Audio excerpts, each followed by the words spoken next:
तो आज का जो सेशन है उसके बारे में मैं थोड़ी जानकारी आपको पहले से देता हूँ। तो आप सभी को पता ही है कि हमारे देश में बहुत सारे प्रॉब्लम्स हैं। एजुकेशन है, गरीबी है, अनएम्प्लॉयमेंट है। बहुत सारे क्या बोलते हैं कि बहुत सारे ऐसे सेक्शंस ऑफ द सोसाइटी है जिनको अपॉर्चुनिटी नहीं मिल रही। बहुत सारी प्रॉब्लम्स है हमारी सोसाइटी में। तो हम मानते हैं कि अगर प्रॉब्लम्स के लिए काम करना है तो अकेले काम नहीं होगा। ओएसिस भी अकेला बहुत कुछ नहीं कर सकता। हम मानते हैं कि दोस्ती में मानते हैं। अगर सभी लोग एक साथ आके काम करते हैं तभी जाके सोसाइटी का काम अच्छे से हो सकता है, तभी जाके हमारा कंट्री आगे बढ़ सकता है। लेकिन सोसाइटी में कम नसीबी ये है कि बहुत बुरे लोग तो एक साथ जल्दी जुड़ जाते हैं, लेकिन अच्छे लोगों को जुड़ने में बहुत टाइम लगता है, वो जल्दी जुड़ते नहीं है। तो ये मकसद के साथ हमने ये प्रोजेक्ट पार्टनरशिप का शुरू किया था कि शायद हम गरीबी के लिए ओएसिस डायरेक्टली काम नहीं कर पाए, शायद बच्चों को पढ़ाई देने के लिए ओएसिस डायरेक्टली काम नहीं कर पाए, लेकिन अगर हम उनके लोगों को ये तैयार करें, उनको लोगों को एम्पावर करें as a better leader, as a better person, as a better educator, तब जाके बहुत सारा कुछ काम हो सकता है। ह्यूमन एम्पावरमेंट का जिसको काम बोलते हैं, वो काम हम कर रहे हैं ये एनजीओ और पार्टनरशिप्स के जरिए। तो ये काम कहाँ तक पहुंचा है, उसकी हम आज जर्नी सुनने वाले हैं। बहुत सारे ऐसे एनजीओ के लोग हैं जो सक्सेसर्स हैं, यानी कि जो नई जनरेशन है, नई पीढ़ी है पूरी, जो ओएसिस के साथ जुड़ी हुई है। वो लोग जो नए एनजीओ को संभालने वाले हैं, उनकी कहानी हम सुनेंगे कि ओएसिस ने उनकी जो जर्नी है, उनकी जो सोशल एंटरप्रेन्योर की जर्नी है, सोशल वर्कर की जर्नी है, उसमें उनको कैसे हेल्प किया, not only as a social worker but also as a social person. तो पार्टनरशिप्स मुझे बहुत गर्व हो रहा है एक्चुअली, और इसलिए मैं ज्यादा बताना चाहती हूँ कि जो मोटिव से हम लोग जुड़े हैं एक साथ, जस्ट उसको पार्टनरशिप नाम देने से हम शायद ना समझ पाए, पर ये ऐसे लोग हमारे साथ जुड़े हैं, ऐसे लोग हमारे परिवार में हिस्सा हुए हैं। हम सब ओएसिस परिवार का अब हिस्सा है, और ऐसे लोग हमारे साथ जुड़े हैं जो ऐसा सोचते हैं कि सोचते हैं और करते भी है कि मुझे कुछ एक्स्ट्रा ना मिले ना चलेगा, मुझे जो भी मिला है काफी है, पर मुझे जो अभी तक मिला है या मुझे जो भी मिल रहा है वो मुझे ज्यादा से ज्यादा आगे पास ऑन करना है। और वो कर रहे हैं। उनकी लाइफ में बहुत सफिशिएंट चीजें हैं, उनकी लाइफ में जॉब है, सेटिस्फैक्टरी काम है, सोशल वर्कर है, सेटिस्फेक्शन है, फैमिली है, सब कुछ है, पर फिर भी एक लर्निंग एटीट्यूड है कि मुझे अभी और अपने आप को इम्प्रूव करना है, अभी और आगे बढ़ना है, और खुद मेरे तक सीमित ना रख के आगे लोगों को भी पास ऑन करना है। तो ये एक बहुत बड़ी इंस्पिरेशन है जो हम सब तक पहुंचनी चाहिए कि हमारे फैमिली में ऐसे भी लोग हैं। तो वो जर्नी हम उनसे सुनेंगे। तो ज्यादा समय ना लेते हुए हमारे जो फर्स्ट स्पीकर है आज के, उसके बारे में थोड़ा बताऊं। जब हम लीडर वर्ड सुनते हैं तो हमारे दिमाग में नाम आते हैं, पर एक नाम जो हमेशा आता है वो है सरदार, राइट? तो ये जो आने वाले स्पीकर है वो अपने रीजन के सरदार है, उनको सब सरदार बोलते हैं। आगे क्यों बोलते हैं वो तो वो ही बताएंगे। वो she is from Kutch, yes she. वो कच्छ से है। कच्छ का एक ऑर्गेनाइजेशन है कच्छ महिला विकास संगठन, जो पिछले 30 सालों से वहां पे महिलाओं को, खासकर रूरल एरिया में महिलाओं को लीडरशिप कैसे डेवलप हो उनमें, वो काम कर रहा है।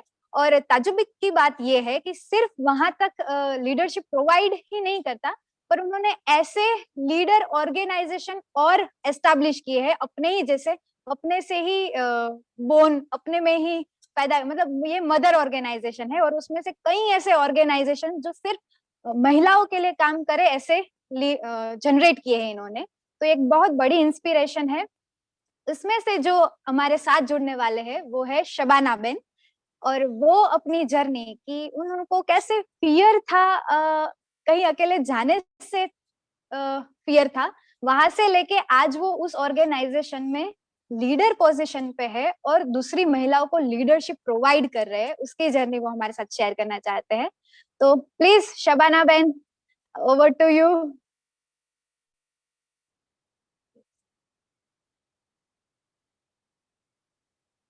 Can we have her? Hello hello friends, सबको मेरा नमस्ते। मैं सबाना, भुज से, कच्छ महिला विकास संगठन से। आवाज आ रही है ना क्लियर? हाँ जी। यस। तो जैसा हार्दिक जी ने आपको बताया, मैं एक ऐसी लड़की जो एकदम चुपचाप सी रहने वाली और बुरखे में कैद और मेरे समाज में या मेरे एरिया में कोई लड़कियों को बाहर नहीं निकलने मिल रहा था और मैं भी उसी सोच के साथ ही पली बड़ी थी। अपने समाज की जो सोच थी उसी हिसाब से मैं पली बड़ी थी।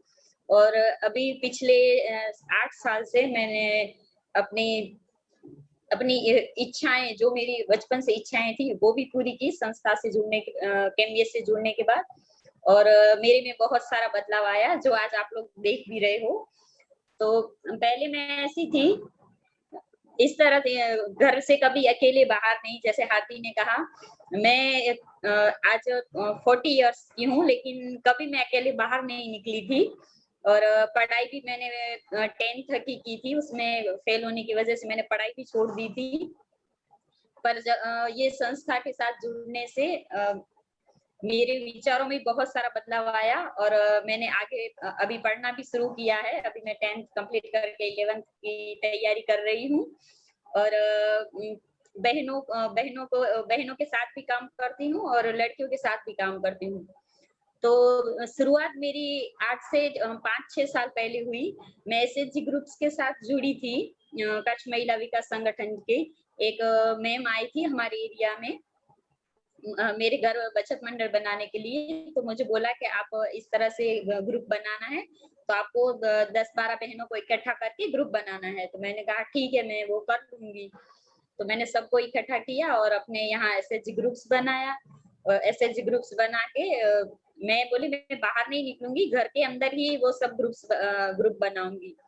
और इस तरह से मैंने वो ग्रुप बनाया और ग्रुप्स के साथ आगे की जो भी प्रक्रिया थी वो सब मैंने की।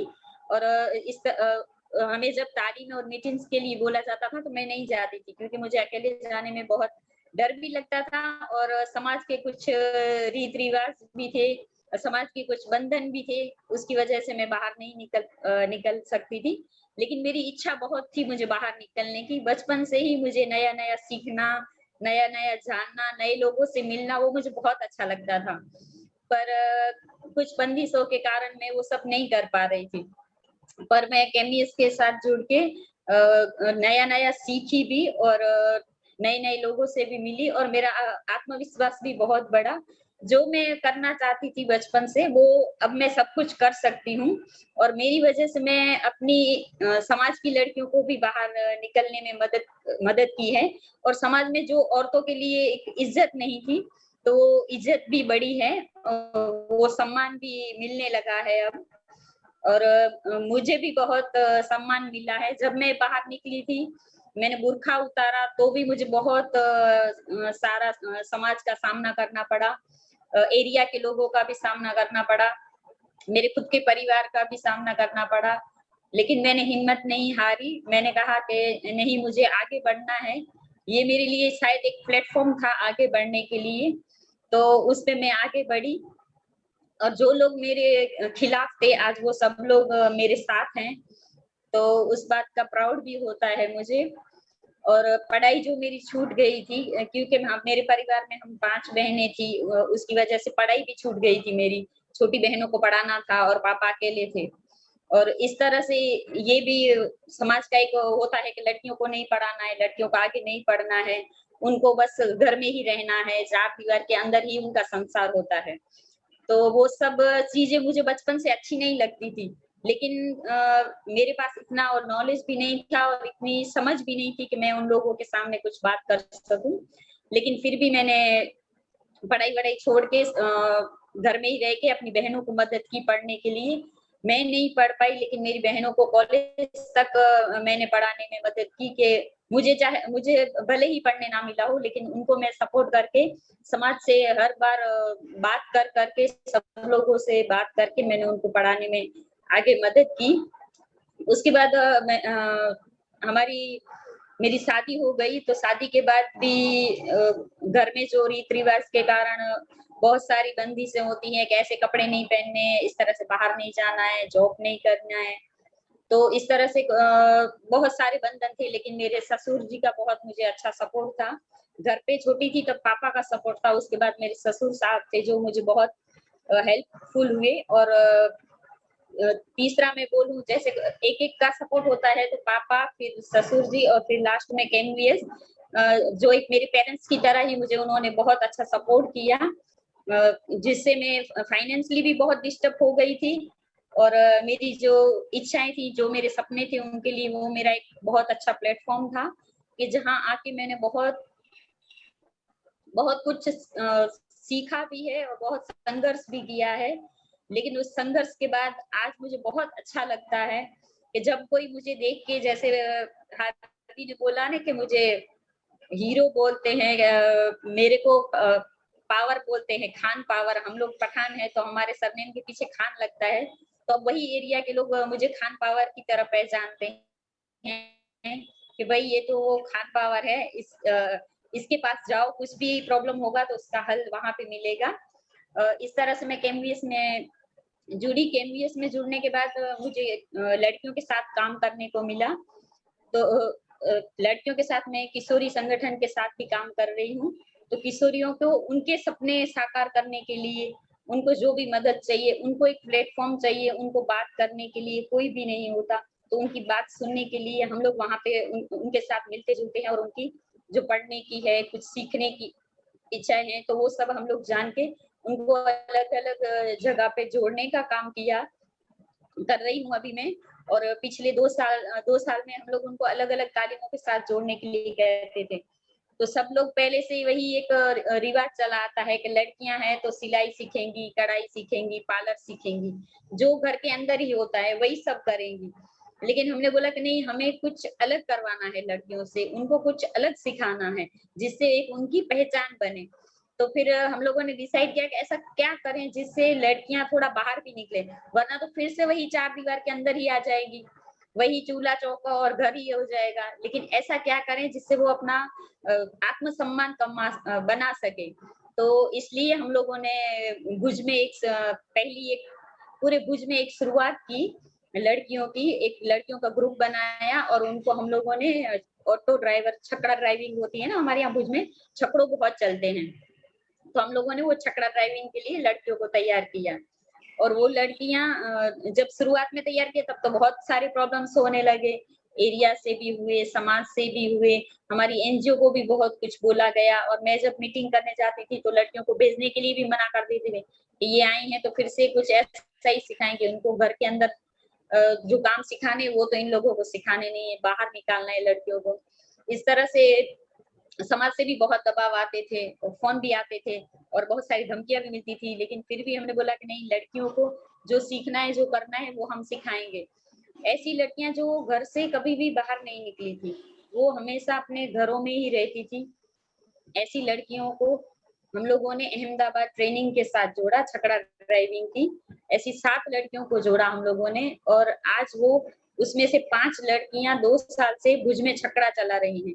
ये हमारे पूरे भुज या पूरे कच्छ में ये पहला ही ऐसी लड़कियाँ हैं जो छकड़ा चला रही हैं। तो जो लोग उनको मना कर रहे थे, उनको बोल रहे थे कि नहीं ये काम आपका नहीं है, ये आप नहीं करो, आज वो लोग उनको सैल्यूट करते हैं। वो सब देख के हमें बहुत प्राउड होता है कि नहीं, यही वो लड़कियां, ऐसा कोई काम नहीं है कि जो लड़के कर सकते हैं लड़कियां नहीं कर सकती, लड़कियां भी सब कुछ कर सकती हैं। तो इस तरह से धीरे धीरे सब जो जो काम का सोचा था उसका कॉन्फिडेंस लेवल भी बढ़ा। और मेरा भी कॉन्फिडेंस बढ़ता जा रहा है। जब भी कोई नया नया सीख रही हूँ और नया नया करती हूँ तो मुझे भी बहुत एनर्जी मिलती है। और लड़कियों के साथ, बहनों के साथ कोई भी वो नहीं होना चाहिए, वो अच्छे से आगे बढ़े उसके लिए उनको प्रोत्साहन करते हैं। तो केनवीएस में तो ये सब बहुत अच्छे से हुआ। उसके बाद अभी पिछले 1 साल से हम लोग ओएसिस के साथ भी जुड़े हैं। तो उस वर्कशॉप में भी हमें बहुत बहुत कुछ सीखने और समझने मिला। वहाँ से हम लोगों ने यहाँ बहन किशोरियों के साथ काम कर रहे हैं, तो वहाँ जो बुक सेशन है वो हम लोग यहाँ भुज में भी करते हैं। तो हमने अभी भुज में स्वावलंबनी भेंट उसकी सेशन लिया था। तो कई सारे ऐसे रीत रिवाज और वो हैं कि ये काम लड़के के हैं, लड़कियों के हैं, इस तरह से नहीं करना है। तो वो उनको तालीम दे के आज वो इतनी बहनें और किशोरियों इतनी वो है कि वो अपने खुद के फैसले और खुद वो इतनी स्वावलंबन बनेंगी। जिस तरह आज मैं स्वावलंबन की शुरुआत में हूँ, मैं जिस तरह से स्वावलंबन बन के आगे बढ़ रही हूँ, तो हमारी बहनें भी इस तरह से ही आगे बढ़ेंगी और बढ़ रही हैं। शुरुआत भी उन्होंने एक-एक कदम शुरू कर भी दी हैं। वो लोग भी आगे बढ़ रही हैं कि वो जो पहले अपने बेटे या बेटियों को सब कुछ करके देती थी कि ये काम आपसे नहीं होगा, ये काम मैं कर देती हूँ। उसको हमेशा दूसरों पे आधारित बना देते हैं। लड़कों को या लड़कियों को, दोनों में से ऐसे ही है। बच्ची अगर छोटी होगी तो उसको भी ऐसे ही कि तुम्हें बाहर जाना है तो तुम अकेले नहीं जा सकती, तुम्हें ये करना है तो तुम अकेले नहीं कर सकती। इस तरह से वो हम लोग किसी को उनको हम हमेशा अपने पर आधारित कर देते हैं। उनको ऐसे ही बोलते हैं कि तुम लड़की है तो अकेले नहीं जाएगी, उसके साथ लड़का जाएगा या फिर कोई बड़े होंगे वो जाएँगे। और शादी हो गई तो फिर घर में जो भी है परिवार वाले सास-ससुर हैं, पति हैं, वो कहेंगे उस हिसाब से ही चलेंगी। तो वो हमेशा किसी न किसी पे आधारित रहती हैं।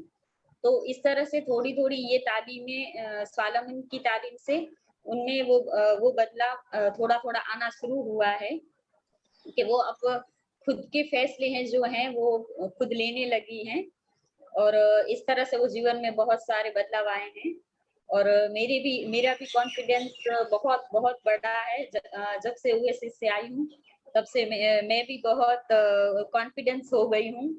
क्योंकि मैं किशोरियों के साथ ही काम करती थी पिछले 4-5 साल से और बहनों के साथ मैं करती थी, लेकिन सिर्फ एसएचजी ग्रुप्स के माध्यम से। मैंने कभी तालीम नहीं की थी, पर अब मैं तालीमें भी करने लगी हूँ। इतना मेरे में कॉन्फिडेंस आया है संस्था के माध्यम से कि मैं बहुत चुप-चुप रहने वाली, अकेले बाहर ना निकलने वाली लड़की आज कहीं भी अकेले आ जा सकती है, कहीं भी वो कुछ भी कर सकती है। तो इस तरह से मैंने शुरुआत की है अपनी और जैसे वो बोलते हैं ना कि समाज के जो रीत-रिवाज हैं कि आपको घर के अंदर ही रहना है, ये लड़कियाँ हैं, लड़के हैं तो उनकी जवाबदारी ही रहती है अपने पेरेंट्स को रखने की। तो अभी मेरे पिछले 4 साल से मैंने अपने पापा को अपने साथ मम्मी-पापा और छोटी बहन को भी अपने साथ रखा है। तो उसके लिए भी बहुत समाज से बातें सुनने मिलती थी, जिस तरह से मैं काम करने के लिए निकली, तब भी मुझे बहुत सारी सुनना पड़ा था कि लड़कियाँ हैं, घर से बाहर नहीं निकलती, काम नहीं करना है, ये नहीं करना है। इस तरह से बहुत कुछ सुनने को मिलता था। और जब मेरे पापा बीमार हो गए तो लड़का होता है तो अपने पेरेंट्स को रखता है। तो मैंने अपने समाज में एक ये भी शुरुआत की कि नहीं सिर्फ लड़कों का ही हक नहीं है पेरेंट्स को रखने का, लड़कियाँ भी रख सकती हैं। तो मैंने पिछले 4 साल से मेरे मम्मी-पापा मेरे साथ मेरे ससुराल में ही रहते हैं, क्योंकि पापा भी ऐसे ही बोलते थे कि नहीं लड़की के घर का पानी नहीं पीते, लड़की के घर पे नहीं रहते वो गुनाह लगता है उस लड़की के घर खाने-पीने से। पर ऐसा नहीं है, बेटा या बेटी दोनों एक समान ही हैं, तो उसके साथ बेटे के घर रह सकते हैं, तो बेटी के घर क्यों नहीं? तो पापा मुझे ऐसे बोलते हैं कि नहीं तू तेरे घर में नहीं रह सकता, मैं यहाँ नहीं रह सकता, नहीं खा पी सकता। तो उसको समझा के अब पिछले 4 साल से मम्मी-पापा और बहन सबको मैंने अपने साथ ही रखा है और सब लोग अच्छे से हम लोग रह रहे हैं। जो लोग हमें बोल रहे थे समाज वाले भी, अब वो लोग भी बोल रहे हैं कि वो तुम्हारी शबाना तुम्हारी बेटी नहीं बेटा है। मैंने कहा मैं बेटा नहीं बेटी ही हूँ, बेटी ही हूँ और बेटी ही रहूँगी।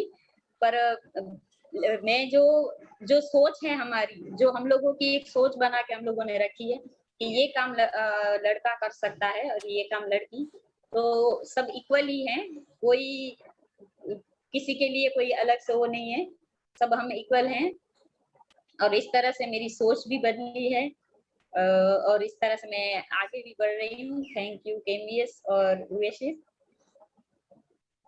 Yes. Thank you so much Shabana बहन।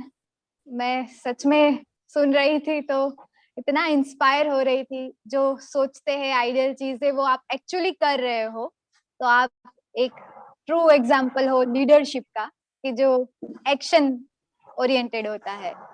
और हमको बहुत सारे कमेंट्स भी मिल रहे थे, लोग बीच बीच में इतना इंस्पायर्ड फील कर रहे थे।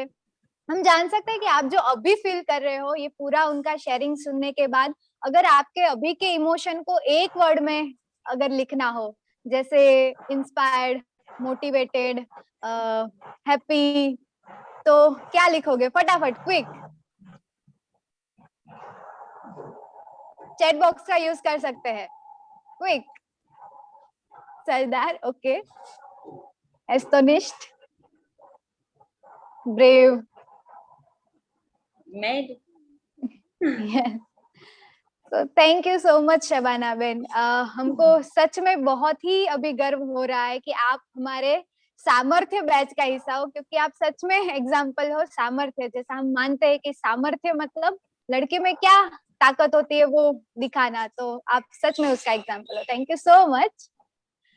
ओके, थैंक तो थैंक यू तो आप लोगों को।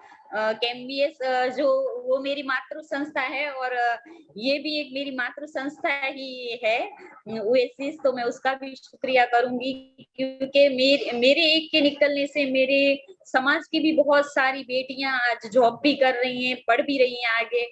तो उसके लिए मैं तुम आप सब लोगों का दिल से बहुत बहुत बहुत शुक्रिया करती हूँ, क्योंकि मेरी जैसी अभी बहुत सारी लड़कियां हैं जो आज भी इस बंधन की वजह से घर के अंदर है। तो मेरा तो यही मानना है कि मैं हर एक समाज की लड़कियों को खुद के पैरों पे खड़ा हो, वो आगे बढ़े, अपने पैरों पे खड़ी हो, किसी के ऊपर आधारित नहीं, वो खुद खुद एकदम एक समाज के लिए एक उदाहरण बने। इस तरह जो, क्योंकि मैंने बहुत बहुत कुछ सहा है यहाँ तक पहुंचने के लिए। मुझे समाज से भी बहुत ताने मिले हैं, एरिया से भी बहुत बहुत कुछ सुनने को मिला है। हमारे समाज में ऐसा है कि लड़कों को ही सब जगह पे आगे किया जाता था, लड़कियों को कहीं नहीं किया जाता था। अगर समाज के आगेवान भी बनेंगे तो सिर्फ लड़के ही बनेंगे, लड़कियों को कभी पूछा भी नहीं जाता था। मेरे खुद के घर में मेरे दादा थे जो समाज के आगेवान थे, तो दादा के जाने के बाद पापा, और पापा के जाने के बाद तो हम बहनें थी, सबसे बड़ी बहन मैं ही थी। लेकिन फिर भी वो चीजें मुझे नहीं, मेरे छोटे भाई अगर होता तो उसको वो चीज शायद मिलती, मुझे नहीं मिलती।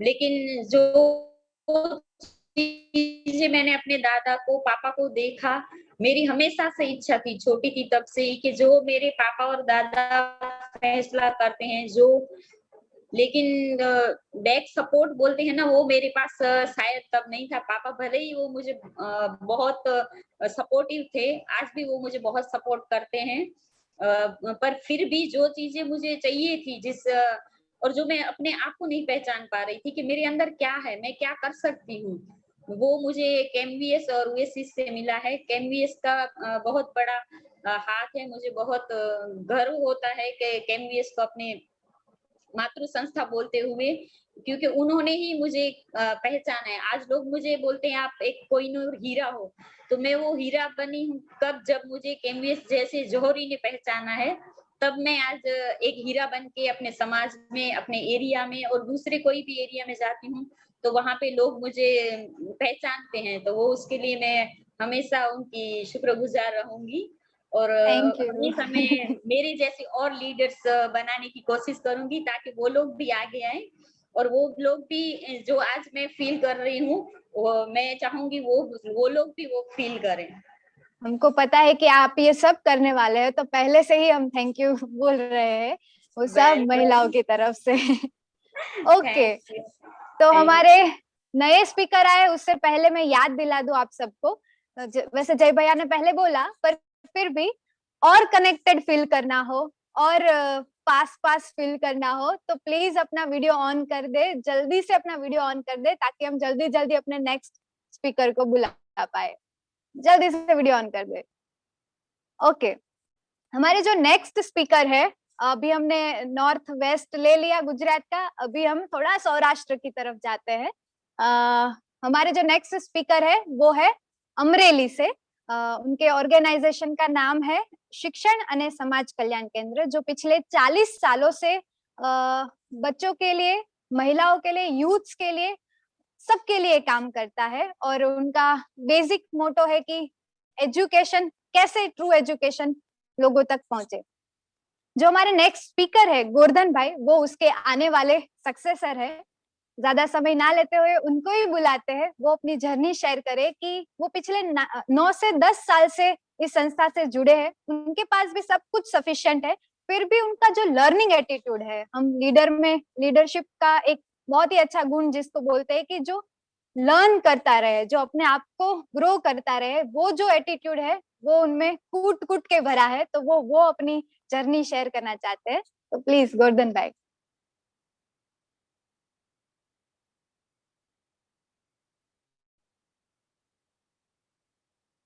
यस।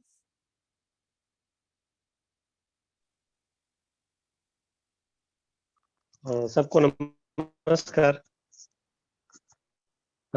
मैं ओएसिस से जो सीखा वो 2 बदलाव की पहले बात करूंगा, जो मेरे में आया है। पहले तो मैं ये सारी तालीम में एसएसके के से शिक्षण एवं समाज कल्याण केंद्र से जा रहा था, लेकिन ओएसिस में गया तो मेरे को लगा वो वैसे ही होगा, ये भी कुछ बातें चलेगी और हम सुनेंगे, लेकिन यहाँ तो कुछ अलग ही था। उस बदलाव की मैं बाद में बात करूंगा, लेकिन मेरे में जो इन ओएसिस से जो बदलाव 2 आए हैं, तो एक परिवार को लेकर और संस्था की बात करूं तो हमारे सर जो है डायरेक्टर सर धीरू भाई वागड़िया, वो बार बार सबको प्यार से ही सिखाते हैं, बिठाते हैं सामने नहीं आता तो, और वो बोलते हैं आप रिपोर्ट बनाओ, वीकली मीटिंग करो। लेकिन हम लोग वो प्यार से कहते हैं लेकिन उसका अनुकरण नहीं कर रहे। वो बोलते हैं लेकिन कोई, मैं नहीं सुन रहा था अच्छी तरह से और रिपोर्ट भी नहीं लिख रहा था। वो इसी मूवमेंट के बाद मैंने मेरे को लगा कि यहाँ चूक हो रही है मेरे से, मैं रिपोर्ट नहीं लिख रहा हूँ, वीकली मीटिंग नहीं कर रहा हूँ। वो मेरे को ओएसिस मूवमेंट से महसूस हुआ, और ओएसिस मूवमेंट के बाद मैं यहाँ आया तो मैं वीकली मीटिंग कर रहा हूँ और रिपोर्ट भी लिख रहा हूँ। इस रिपोर्ट से फायदा मेरा ही हुआ। कोई बोल रहे है रिपोर्ट अच्छा लिख रहे हो, कोई उससे सीख भी सकता है, और सर भी खुश है और मैं भी खुश हूँ। और दूसरा जो बदलाव आया है वो परिवार से, क्योंकि परिवार की बात हम सुनते नहीं है। घर की माता पिता, मेरी बीबी, उसको ऐसे बोल देते हाँ हाँ हाँ हो जाएगा, हाँ हो जाएगा, और उसकी बात को इग्नोर करते रहते हैं। तो वो बोल रहे थे कि घर का रिनोवेशन करवाना, 6 साल से बोल रहे थे, लेकिन मैं बोल रहा था हाँ हो जाएगा, 1 महीने के बाद, 2 महीने के बाद, ऐसा चल रहा था। लेकिन वॉइस मूवमेंट के बाद मैं आया तो सबकी बात सुनना है पहला मेरा एक उद्देश्य हो गया। और उसकी बात सुन के मेरे को लगा कि ये क्यों बोल रहे हो घर का रिनोवेशन करना है। तो मैंने घर को देखा, वो तो सही भी बोल रहे हैं कि करना है अभी। तो मैंने घर का रिनोवेशन करवाया, और माता पिता और बीबी काफी खुश रहने लगे। वो बोल रहे हैं आपने क्विकली एक्शन लिया वरना आप तो कल कल करके कितने दिन और टाल देते। ये 2 बदलाव आए जो। और बुक सेशन की बात करें तो परीक्षा की ऐसी की तैसी। अब हमारा जो कोविड की दूसरी लहर आई तो हमने ऑनलाइन एजुकेशन शुरू कर दिया। तो हार्डी बेन हमारे कांटेक्ट में ही थे कंटिन्यू। तो उसने बोला अब आप क्या कर रहे हो, ऐसी बात कर रहे हो फोन करके। तो मैंने बोल रहा बच्चे के साथ हम ऑनलाइन एजुकेशन कर रहे हैं। जो हमारा धीरू भाई का ही उद्देश्य था कि पढ़े, किसी की छूटनी नहीं चाहिए, गवर्नमेंट कुछ भी करे लेकिन हमको तो बच्चों के साथ जुड़ना ही है, किसी भी तरह। तो हम ऑनलाइन बच्चों को पढ़ा रहे थे। और परीक्षा परीक्षा की ऐसी की तैसी बुक सेशन है, वो हमारी टीम ने 6 सेशन लिए। उसमें उसका मेन उद्देश्य था कि बच्चों को परीक्षा की जो टेंशन है और उसका जो डर उसका होता है उसको दूर करना। और हमने एक सर्वे किया सभी टीम मेंबर के साथ, तो हमको पता चला जो हमने सेशन लिए थे उसमें से 30% स्टूडेंट को वो जो सेशन लिया उसका फायदा हुआ। वो बोल रहे थे अब हम परीक्षा का डर नहीं है अभी। और एक और बात करो तो मैं एक स्कूल में गया और क्लास में मुझे बात करनी थी दूसरे प्रोजेक्ट की, तो वहाँ गर्ल्स ही थी, 32 गर्ल्स थी, गोल थे गोल वाली। वो पढ़ा था वहां पर ओएसिस मूवमेंट में, और आरडी मैम और मेहुल भाई ने काफी गोल की बात भी की थी कि गोल लाइफ टाइम होता है, गोल कोई एक हेतु नहीं है जो ये पूरा हो गया है एक वीक में और हो गया, नहीं, लाइफ टाइम चल रहा है, उसे ही गोल कहते हैं। तो उसका सेशन लिया और उस सेशन का मुझे ये फायदा मिला कि वो टीचर का फोन आया और वो बोले कि आप हमारी दूसरी स्कूल है वहां जाओ और एक सेशन ये वहां भी ले आओ। और मेरे को बहुत अच्छा लगा कि किसी ने सुना और मैंने कहा होगा शायद उसमें उसको फायदा मिला होगा। और गोल में बात करूँ तो मैं अपनी ही बात करता हूँ, तो आरडी बेन और मेहुल भाई ने जब वो तालीम लेते थे वहां पर, वो मूवमेंट जो चल रही थी, तो उसने बताया कि आपका गोल क्या था जो आप पास्ट में, तो मैं स्टूडेंट था तो मेरा एक गोल था कि हमारी एक टीम है जो एरिया की, उसको जिताना क्रिकेट में। तो उसको तो मैं जिता दिया और उसमें उसको जिताते जिताते मैं एक क्रिकेटर में अच्छा बॉलर बन गया। लेकिन मेरा गोल तो छोटा ही था कि टीम को, एरिया की टीम को जिताना। अगर मैं पहले इस तालीम में जुड़ता, इस मूवमेंट में जुड़ता, तो मैं शायद इंडिया का बॉलर भी हो सकता था। मेरे को ऐसा लगा क्योंकि सभी बोल रहे थे तू काफी अच्छी बॉलिंग कर रहा है। और तो यहाँ ओएसिस मूवमेंट से काफी सीखने को मिला। और इस मूवमेंट से जो सीखने को मिला है वो बच्चों को, फार्मर को और हमारी कम्युनिटी जो हम काम कर रहे हैं, और मेरी संस्था जो 9 साल से मैं इससे जुड़ा हूँ, उसको मैं कुछ दे सकूं, ऐसा मेरे को फील कराया इन लोगों ने। और मैं अभी कुछ ना कुछ करता रहता हूँ जो संस्था को दे सकूं, जब मैं 8 साल में पहले नहीं करता था शायद इतना, वो इन लोगों ने मेरे को महसूस करवाया। थैंक यू मेल भाई एंड आरडीबीन। Thank you thank you Govardhan भाई। ये आपका ही लर्निंग एटीट्यूड है जिसने आपको रियलाइज करवाया कि जो आप ये पकड़ पाए कि नहीं, गिविंग करना है, बच्चों को देना है, ये करना है, तो आप तुरंत तुरंत देख पाए कि हाँ, परिवार वाले ये बोल रहे हैं, सर ये बोल रहे हैं, कहीं ना कहीं आप में वो था ही पहले से कि ये कुछ सही नहीं चल रहा है, इसको बदलना है, और आपको मिला, तुरंत आपने पकड़ लिया। पर ये बहुत देखने वाली चीज है हमारे आसपास भी कि कितनी छोटी छोटी अगर चीजें हम बदल देना, हम उसको इम्पोर्टेंस नहीं देते, मम्मी बोलते हैं, पापा बोलते हैं, उसको इम्पोर्टेंस नहीं देते, पर अगर छोटी छोटी चीजें भी हमें बदल जाए तो हमारा बहुत ही लार्ज एस्पेक्ट में चेंज आ सकता है। तो ये छोटी छोटी चीजें सीखते रहना जो बहुत बड़ा ट्रांसफॉर्मेशन हमारे जीवन में ला सकता है, तो ये हमको सिखाने के लिए बहुत ही thank you. Audience, again your emotions in one word, अगर आपको बोलना हो, तो आपको लिखना हो, या क्विक 2 मिनट में, 1 मिनट में किसी को अनम्यूट करके शेयर करना हो, इमोशन सिर्फ एक सेंटेंस में, मैक्सिमम एक सेंटेंस में, तो आप हैंड रेस कर सकते हैं, 1-2 लोग सिर्फ।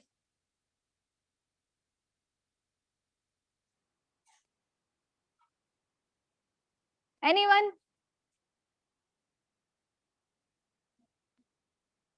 यस, बहुत inspirational, great, simple but straight, okay, learning मिसाल। थैंक यू गोवर्धन भाई again. Okay, bye bye. Dheeraj भाई को कुछ कहना है, आई थिंक धीरज भाई को अनम्यूट कर सकते हैं।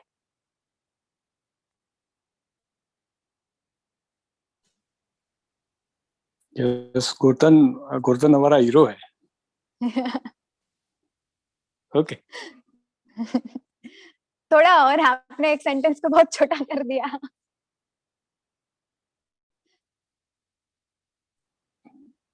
बहुत इंटरेस्ट के साथ वो ऑर्गेनाइजेशन में काम कर रहा है, अपना अपना इंटरेस्ट डाल रहा है, जैसे कि कोई उसका रोल है इतना ही नहीं, काफी कुछ चीजों में दिलचस्पी रखता है।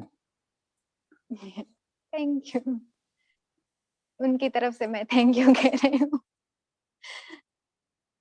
यस, और कोई? ओके, तो हम जल्दी से आगे बढ़ते हैं। हमारी जो थर्ड स्पीकर है, अब साउथ हो गया, नॉर्थ वेस्ट हो गया, अब हम थोड़ा मिडल और साउथ की साइड आते हैं, गुजरात के वडोदरा। तो वडोदरा से हमारे साथ जुड़े हैं सहज संस्था से हमारे जो नेक्स्ट स्पीकर है वो है मीनाबेन। मीनाबेन के बारे में मैं जब से उनको मिली हूँ, मेरी बस एक ही फीलिंग है उनको लेके, जो बहुत उनको कह सकते हैं कि वो इतने प्योर हार्टेड है। और जब से मैंने उनकी स्टोरी, हम बोलते हैं ना कि एक लीडर में होना बहुत जरूरी है, जिसकी वो परफेक्ट मिसाल है। सेंसिटिविटी और करेज, जहाँ पे एक्शन, तुरंत एक्शन लेते हैं। हम अगर कहीं रास्ते से जा रहे हो, कोई गरीब दिखे, कोई हमको लाचार दिखे, तो हम, हमारे दिल में होता है थोड़ी देर के लिए कि हाँ, अरे इसके साथ क्या हो रहा है, अरे यार इंडिया की हालत तो अभी भी बहुत खराब है। हम सिर्फ सोचते रह जाते हैं, थोड़ा बहुत कुछ करना हो तो थोड़ा बहुत कर लेते, बातें बातें कर लेते हैं। पर ये जो हमारे स्पीकर है उसमें वो क्वालिटी है कि उनको कभी भी कुछ भी दिखता है ना कि जो उनको अच्छा ना लगे या उनका दिल तुरंत ही वो हो जाता है और वो तुरंत एक्शन मोड में आ जाते हैं। और उन्होंने ऐसे बहुत सारे काम किए हैं, तो हम उसके लिए कह सकते हैं कि वो बोर्न सोशल लीडर है। बचपन से ही उनको ऐसा था, और खास महिलाओं के लिए उन्होंने जो किया है वो एक मातृ हृदय ही कर सकता है। तो वो मातृ हृदय की मिसाल है। तो please Meena ben, over to you. हम बहुत इंतजार कर रहे हैं आपकी स्टोरी सुनने का। थैंक यू हार्दी कि आपने इतना सारा पहले से ही बोल दिया है कि मुझे भी इतना हो रहा है कि सच्ची में मैंने ऐसा ही काम किया होगा। Yes. और मैं स्टार्ट करती हूँ। गुड इवनिंग एवरीवन, मेरा नाम मीना है और मैं वडोदरा शहर से हूँ और सहज संस्था में हाल में काम कर रही हूँ। पर मैं अपनी पहले मेरी जो मेरा अब तक का सफर रहा है उसके बारे में मैं आपसे बात करना चाहती हूँ कि मैं बचपन से सोचती थी कि महिलाओं के बारे में कोई ऐसा सोचता ही नहीं है। हम देखें तो कभी महिला बोल लेती है तो सब ऐसे ही बोलते हैं कि महिलाओं की बुद्धि तो पाँव की पानी में रहती है और महिलाओं को कोई समझने को लिए तैयार ही नहीं होता है। वो बहुत अच्छी मैनेजर बन सकती है, कोई क्या उसे इतना पुश करता है? हम 10% ही देखें तो पहले के समय में महिलाओं को आगे बढ़ने का मौका मिलता था और हम टीचर्स में भी देखें तो पहले काफी कम टीचरें थी हम जहाँ पे पढ़े होंगे। तो मैं बचपन से ऐसे सोचती थी कि देखो मम्मी घर पे काम करती है, थक भी जाती है तो उसे कोई पानी का गिलास नहीं भर के देता। जैसे पापा घर पे आते हैं तो तुरंत उसे पानी का गिलास मिलता है, चाय नाश्ता मिलता है, सब कुछ मिलता है। वो सुबह के 6 बजे से लेके रात के 12 बजे तक घर के हर एक बंदे का ख्याल रखती है कि मेरे बंदे को किसी भी चीज की कमी नहीं होनी चाहिए, उसे हर कोई चीज मिल ही जानी चाहिए, मैं उसे प्रोवाइड करूं। तो मैं ऐसे ही सोचती थी। फिर मुझे ऐसे लगा मैं ऐसा क्या करूं जो कुछ कर पाऊं, मेरे सपने को किस तरह से मैं साकार करूं। तो मैंने ऐसे देखा कि मेरा ग्रेजुएशन के लिए मैंने बोला कि अब मैं क्या करूं, सब तो आर्ट्स कर रहे हैं मेरे फ्रेंड, तो मैं भी आर्ट्स करूं। मैंने बोला नहीं, मुझे आर्ट्स नहीं करना है। फिर मैंने बीएसडब्ल्यू ज्वाइन किया, मास्टर किया, एमएसडब्ल्यू किया। फिर मुझे मौका मिला कि मैं जॉब स्टार्ट करूं। तो हमारे समाज में ऐसा है कि लड़कियों को पढ़ना, ऐसे मेरे फैमिली के बारे में ही बताऊं तो मैं एक ही लड़की ऐसी हूँ जो मैं पढ़ी हूँ और मैं आगे बढ़ी हूँ।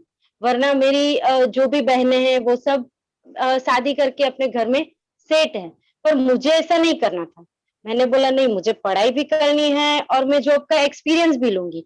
और मुझे घर पे भी सपोर्ट था, क्योंकि किसी के थोड़े से भी सपोर्ट से हम आगे बढ़ पाएंगे, वरना सपोर्ट नहीं होगा तो हम आगे भी नहीं बढ़ पाएंगे। तो मम्मी पापा का और भाइयों का इतना ही सपोर्ट था कि मैं पढ़ पाई। फिर जॉब के लिए तो मुझे बाहर जाना पड़ा। तो आसपास में सब बोलने लगे कि ये बाहर जाएगी, पढ़ाई भी बाहर की, जॉब भी बाहर की, क्योंकि मैं टाउन की थी, तो टाउन में कम जॉब की अपॉर्चुनिटी थी। तो मैंने जॉब स्टार्ट करने के लिए इंटरव्यू भी दिए, काफ़ी इंटरव्यू दिए। फिर मैं 181 में जॉइन हुई, 181 महिला अभ्यान। तो मुझे ऐसी जगह मिली जहाँ मैंने वो सिटी देखा ही नहीं था, जो मोरबी जिला है। तो मोरबी जिला में फर्स्ट टाइम गई, वहाँ पे सेट हुई और 1 ही महीना मुझे हुआ था जॉब को। तो मेरे पास ऐसा एक केस आया कि एक महिला 2001 का भूकंप तो सबको याद होगा कि वह तहलका मच गया था, वो भूकंप आया था तो। उसमें एक महिला की मानसिक स्थिति अच्छी नहीं थी, तो वो घर से कब निकल गई उसे पता ही नहीं चला। तो मैं 2015 में वहाँ पे मोरबी में स्टार्ट की मैंने जॉब और वहाँ पे मेरे पास केस आया। तो मेरे आस-पास में सब बोलने लगे कि आप ऐसे तो काफ़ी रोड पे बैठी औरतें औरतें होंगी, तो क्या उनको भी घर पे पहुँचाओगे? तो मेरा गोल तो वही था कि नहीं, मैं तो इस लेडी को घर पे मुझे पहुँचाना ही है। कुछ भी हो जाए, कितने भी दिन इनको सँभालना पड़े तो मैं तो सँभालूँगी। तो क्योंकि मैं पुलिस स्टेशन में थी तो काफ़ी पुलिस वाले लोग भी मुझे बोलने लगे, "अरे मीना बहन छोड़ दो, उनको ये तो कितने सालों से हमने वहाँ देखी थी, तो आप छोड़ के आओगे ना तो फिर से आ जाएगी।" मैंने बोला, "मैं जो करने जा रही हूँ आप देखो, आप मुझे मदद ना कर पाओ तो छोड़ दो, पर मुझे करने दो।" फिर मैंने अपना काम स्टार्ट किया, उनको थोड़ा-सा लिखना याद रहता था, तो उन्होंने मुझे थोड़ा-सा लिख-बुझ के दिखाया कि उनका क्या गाँव था। तो वहाँ के पुलिस स्टेशन में मैंने कॉल किया कि यहाँ की कोई ऐसी कोई औरत है जो खो गई हो? तो उन्होंने बोला इतने साल पहले कि किसको पता होगा, हमें नहीं पता और यहाँ पे कोई ऐसा बंदा रहता ही नहीं है। फिर मैंने बोला अब मैं क्या करूँ? फिर पहले मैंने चौकी पे ही फ़ोन किया था, फिर मैंने तालुका में फ़ोन किया, फिर वहाँ के जो सिटी पुलिस स्टेशन था वहाँ पे फ़ोन किया। फिर मैंने बोला जो आप जवाब नहीं दे रहे हो, मैं पूरी रात सबको कॉल तो करती रहूँगी। मुझे तो कॉल सबको करके सबको तंग करूँगी, पर इनका एड्रेस तो निकाल के ही रहूँगी। फिर 2 दिन लगे उनका एड्रेस निकालने में और मैंने उनका एड्रेस निकाला, उनको फ़ोन किया तो उनके घरवाले मुझे ऐसे बोलने लगे कि हमने तो आशा ही छोड़ दी है कि हमारी बहन या होगी। तो मैंने बोला मैं आपको फ़ोटो भेजती हूँ, आप देख लो कि ये आपका बंदा है या नहीं है। उन्होंने मुझे ऐसे लिख के दिखाया है, तो जो आप उसके भाई होंगे इसीलिए आपका अपने भाई का नाम कोई बताएगा ना। तो उन्होंने मुझे लिख के मैंने उनका फ़ोटो खींचकर और उनको भेजा, तो उन्होंने बोला हाँ, ये मेरी ही बहन है। फिर तीसरे दिन वो लोग आए और बहुत इतने हैप्पी हो गए ना, क्योंकि वो जब वहाँ से घर को छोड़ के निकले थे ना, तब उनकी 2 लड़कियाँ थी, जो बहुत ही छोटी थी। तो उनकी लड़की भी इतना रोने लगी ना कि मेरे घर ऐसा 3 से 4 साल का बच्चा हो गया है और आज मुझे मेरी माँ मिली है। तो वो इतने हैप्पी हो गए ना, तो मुझे तब इतना ऐसे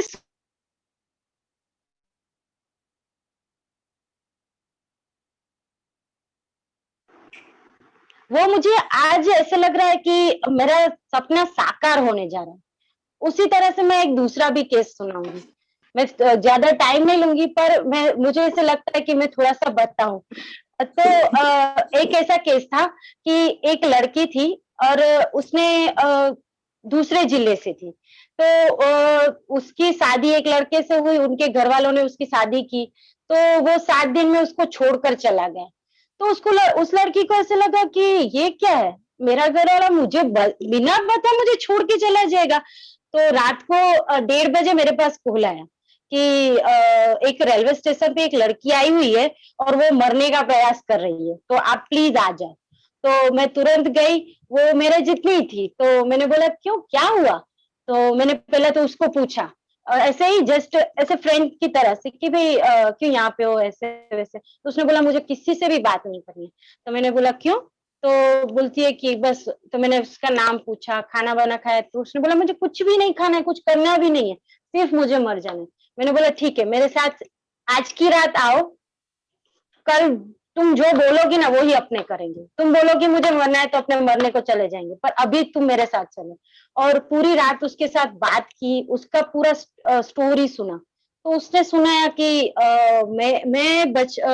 मेरे मम्मी पापा ने मुझे जो बंदा दिखाया था, मैंने कभी भी प्यार भी नहीं किया था किसी लड़के से, और मेरे मम्मी पापा ने जो लड़का दिखाया मैंने उससे शादी की। वो लड़का कतार में था। तो मैंने बोला ठीक है, वो वहां पे जाएगा तो मुझे लेके ही जाएगा। मैंने उसको जी जान से जितना टाइम सगाई चली और शादी हुई, तो मैंने उसको प्यार किया। तो उसने मुझे धोखा क्यों दिया? अभी मुझे पता चला है कि मेरा पति किसी और लड़की के साथ रह रहा है, और वहां पे मुझे कोई आंसर भी नहीं दे रहा है, तो मुझे कतार जाना है। तो मैंने बोला देख, एक बात बोलूं, उसने तुझे धोखा दिया है, और 7 दिन में तूने ऐसे बोला कि वो बंदा मुझे छोड़कर चला गया। तो तू ऐसा समझ कि वो एक लाइफ का पार्ट ही नहीं था। पर तू ऐसे बोले ये मैं कतार जाऊंगी, तो कतार अपने वहां पे जाएंगे तो वहां के रूल्स हमें नहीं पता है। हम जाएंगे वहां पे हमारा क्या असर होगा, वो कौन सी पार्टी से मिला हुआ, वो कैसा बंदा, यहाँ पे तुझे जो इतना टॉर्चरिंग कर सकता है तो वहां पे क्यों क्या नहीं करेगा। तो उससे अच्छा है तू जो अपना बचपन का जो गोल देख रही थी कि मैं गवर्नमेंट ऑफिसर बनूंगी, तो तू अपना एजुकेशन भी स्टार्ट कर सकती है। ये केस तो अपने चलाएंगे, तेरा केस वैसे भी हम कोर्ट में जाने देंगे, वहां से जो होगा। पर तू अपना जो गोल है, अभी तू पढ़ना भी चाहती है, तूने बोला कि मेरी पढ़ाई भी मैंने अधूरे में छोड़ दी, ऐसे किया वैसे किया, तो उसको स्टार्ट करते हैं, साथ साथ में ये भी करेंगे। तो उसने वो फिर मेरे फॉलोअप में रहती थी, अभी वो ये कर रहा है वो कर रहा है, मेरी स्टडी यहाँ तक पहुंची है वहां तक पहुंची है। और आखिरी में उसने बोला कि अब मैंने उसका ख्याल ही छोड़ दिया है, और अभी मैंने अपना स्टडी कंप्लीट कर लिया है, गवर्नमेंट एग्जाम भी दे दी है, और अभी मैं क्लास 2 ऑफिसर बन गई हूँ। तो तब मुझे बहुत इतनी हैप्पीनेस हुई ना कि नहीं, रियली हम पूरा साल 2 साल 3 साल काम तो करते हैं, पर उसमें से बोनस ना मिले ना तो मजा ही नहीं आता है। तो ये एक तरह का बोनस भी रहता है हमें, ऐसे वो बोलते हैं ना स्पिरिट मिलता है कि हम किसी एक को मदद करेंगे, वो दूसरे को करेगा, वो तीसरे को करेगा। इस तरह से हम एक से एक को मदद करते जाएंगे और एक चैनल भी बन जाएगी। तो काफी लोग होते हैं मदद करने के लिए तैयार भी होते हैं, पर ऐसे बोलते हैं क्या इस झंझट में कैसे पड़े। पर जब हम आगे पाँव बढ़ाएंगे ना, तो दूसरे लोग हमारे पीछे पीछे आते ही रहेंगे, किसी का पाँव भी थमेगा नहीं। तो उसी तरह से फिर मेरी शादी भी, मैंने काफी क्षेत्रों में काम किया, बच्चों के साथ काम किया, अलग अलग जिलों में काम किया। फिर आई मेरी शादी, तो मैं वडोदरा में शादी करके आई। तो मेरे हस्बैंड बोल रहे थे कि यहाँ पे तो तेरा लिए नया सिटी है, तो अभी तो काम नहीं करना है। फिर मैंने जीत करके मैंने बोला नहीं, मुझे काम तो करना है, काम के बगैर तो मैं रह ही नहीं पाऊंगी। तो फिर मैंने सहज संस्था में जुड़ी, तो वहां पे बच्चों के साथ काम करना था। तो बच्चों के साथ काम, मैंने बड़ों के साथ तो काम किया ही, पर बच्चों के साथ काम करना है तो थोड़ा सा उनके लेवल के लिए सोचना भी पड़ता है। तो उसमें से हमारे ओएसिस परिवार से उन लोगों ने बुलाया कि आप इस मूवमेंट में जुड़ना चाहो तो आप में से कोई आए। तो हमारी संस्था में से हम 2 थे, तो हम गए वहां पे। बहुत ही मैनेजमेंट से लेके इतने अच्छे अच्छे सेशन हुए कि बात ही मत पूछो। कि हम ऐसे बोलते हैं कि मैनेजमेंट, अच्छा हाँ मैनेजमेंट तो होना ही चाहिए होना ही चाहिए, पर हमारा टाइम कहाँ पे वेस्ट हो जाता है ना, वो हमें पता नहीं चलता है। इसलिए हमारा हर वक्त का मैनेजमेंट रहेगा ना, तो हमारा एक पल कहाँ पे जा रहा है ना, वो हमें पता चलेगा। तो उसी तरह से वहां पे हम लेकर आए, 3 दिन का सेशन लिया। 3 दिन का बहुत ही अच्छा लगा, कि ऐसे लगता था कि नहीं हम जो कर रहे हैं ना, तो दूसरी एक संस्था से मिलके ज्यादा ही खुशी दुगनी हो गई। जितनी खुशी थी ना उससे ज्यादा दुगनी हो गई। और जब भी दिक्कत आती है तो हम पल्लवी जी को या हार्दिक को कॉल करते हैं, यहाँ पे हमें ये दिक्कत आ रही है तो आप हमें मदद कीजिए। फिर यहाँ पे आके एक सेशन भी लिया जीवन की भेंट करके बच्चों के साथ। तो बच्चों के साथ जीवन की भेंट ली, तो उसमें तो पहले मुझे ही सीखना पड़ेगा कि उसमें है कि जीवन की भेंट में हम क्या सोच रहे हैं, अपने लिए क्या सोचते हैं। तो अब मैं खुद सीखूंगी तो ही बच्चों को सिखा पाऊंगी, वरना ऐसे बच्चों के साथ चली जाऊंगी तो उसको कुछ भी नहीं सिखा पाऊंगी। तो वहां से हमने ये सेशन सीखा और बच्चों के साथ जीवन की भेंट ली। तो बच्चे बोल रहे थे कि उसमें ऐसा है कि एक स्टोरी है कि एक गांव होता है, उस गांव में से काफी उनकी जो होती है रणनीति कि 5 साल तक कोई भी बंदा राज्य कर सकता है, फिर राज्य पे राज करके उनका रूल होता है कि उनको वहां से निकाल देना। तो बच्चों को वो स्टोरी सुना के उनको बताया कि भाई आपको क्या बनना है, तो उन्होंने बताया कि हमें ये बनना है, ये बनना है। तो मैंने बोला आप कहाँ से शुरुआत करोगे? तो बोले आज से ही शुरू करते हैं कि मुझे जो आंख का डॉक्टर बनना है तो वो किस तरह से बनना है, वरना मैं ऐसे ही बोलूंगी हाँ हाँ मैं पहले 10th करूंगी, 10th के बाद मुझे साइंस में अच्छे परसेंट आएंगे तो बाद में मैं सोचूंगी, ऐसा ही मुझे लगता था। पर दीदी आज आपने जो मेरा ये सेशन लिया है ना, तो उसमें बहुत ही मजा आया और अब मैं सोचने लगी हूँ कि और अब उनको लेसन भी दिया था तो वो फोन करके भी बोलते हैं कि दीदी अब यहाँ तक पहुंचे हैं, यहाँ तक पहुंचे हैं। तो थैंक यू ओएसिस, आपने हमें इतना स्प्रेड की तरह स्पिरिट दिया है और हम हर जगह फैलाने वाले हैं ताकि कहीं पे भी कोई बच्चा एजुकेशन में और खुद को सपने साकार करने में ना भूले। Thank you. Thank you so much, Meena Ben. It was straight Welcome. from the heart. हम वो सारी एनर्जी फील कर पा रहे थे जो आप बोल रही थी, जब जिस स्पिरिट से आप बोल रही थी वो सब एनर्जी हम तक पहुंच रही थी, है ना? ऑडियंस चैट में एक वर्ड में प्लीज जल्दी से लिखिए आप कैसा फील कर रहे हैं अभी, मीना जी की स्टोरी सुन के कैसा फील कर रहे हैं, जल्दी से लिखिए। Yes, queen of heart, very inspiring, motivating. Thank you Meena Ben, thank you so much. Energetic. और आपने ये मौका दिया कि सबके साथ, वरना मैं अपनी स्टोरी मेरे हार्ट में ही रख लेती।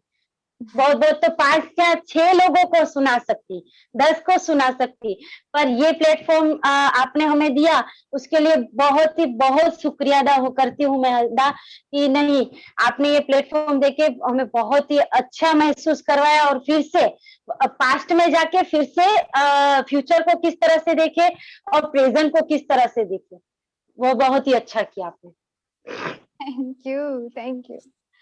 ओके ऑडियंस, तो हमारे पास अभी बहुत कम समय है और हमको थोड़ा काम आज का बाकी है, तो मैं जल्दी से मेरे फ्रेंड जय भैया को बुलाऊंगी, उनका थोड़ा काम बाकी है। जय भैया आ जाइए। Yes, thank you so much hearty, बहुत अच्छा लगा ये कहानियां सुन के। आप सभी शबाना जी, वेदन भाई, मीना जी, आप सभी का बहुत बहुत शुक्रिया शेयर करने के लिए। अगर आप शेयर नहीं करते तो हम ये कहानियों से वंचित रह जाते। So thank you so much for sharing.